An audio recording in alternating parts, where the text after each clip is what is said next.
starting in 5 seconds.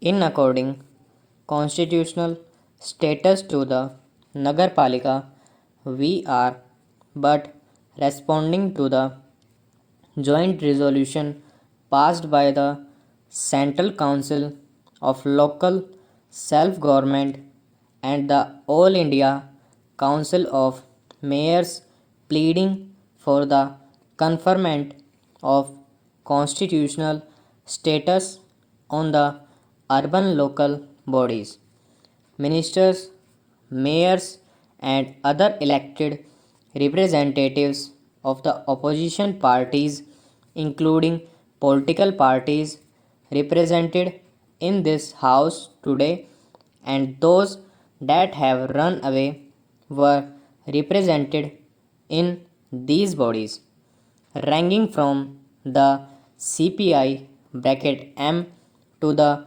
BJP, and taking in much that lies in between.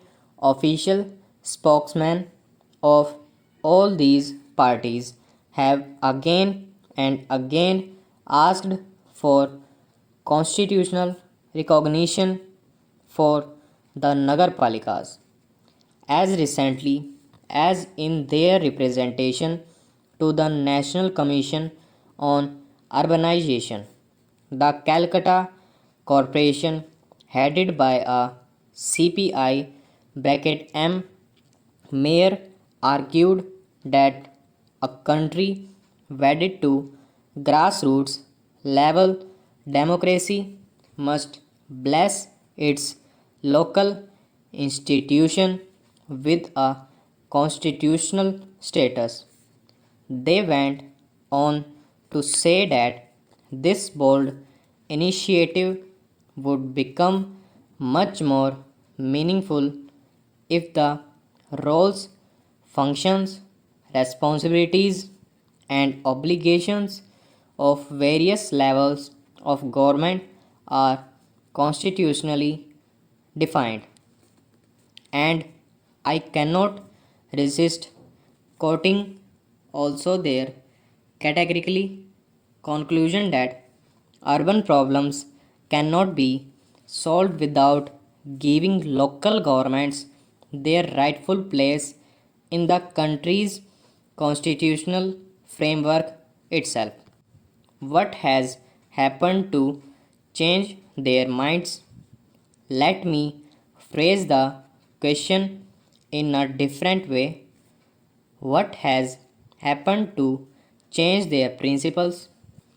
Is it that they are getting too used to the company of those with diametrically opposed ideologies and those with no principle or ideology at all?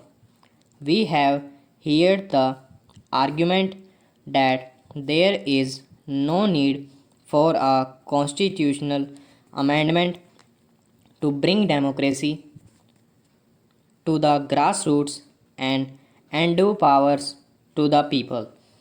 It has been argued that what is needed is political will.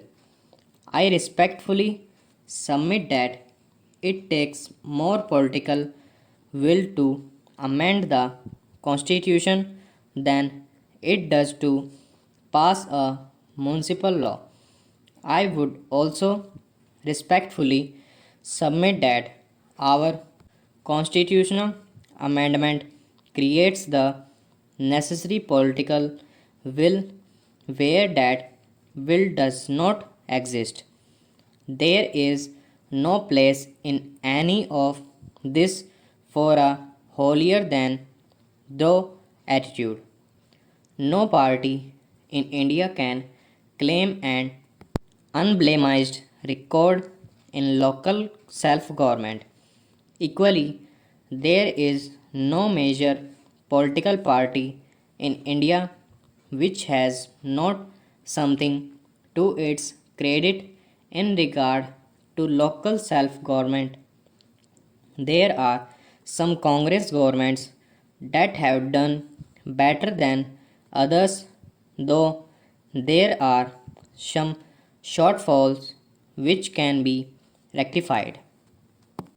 Equally, there are opposition run governments which have done sometimes better than others, sometimes worse, indeed, sometimes better than their own past record, while sometimes falling short of their past achievement. Our approach to the Panchayati Raj and Nagarpalika bills has been non-partisan. We have drawn from the experience of all. We are beholden to all. We now bring forward a bill which makes democratic decentralization to the Nagarpalikas a keystone of the country's constitution, having discovered that there is an irresistible grounds well of popular support for the Panchayati Raj and Nagarpalika bills. One opposition party has now come up with an alternative proposal for a constitutional amendment. The proper forum to table such amendments would be the floor of this House.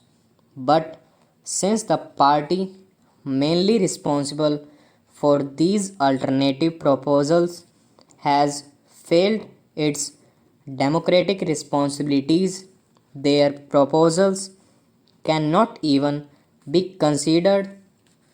Let us see what happens in the other house, where, in glaring contrast to their behavior here, they cling like fixer to their seats. Then there are the purists of the opposition who say that in no circumstances will they have any truck with constitutional provisions for local self government.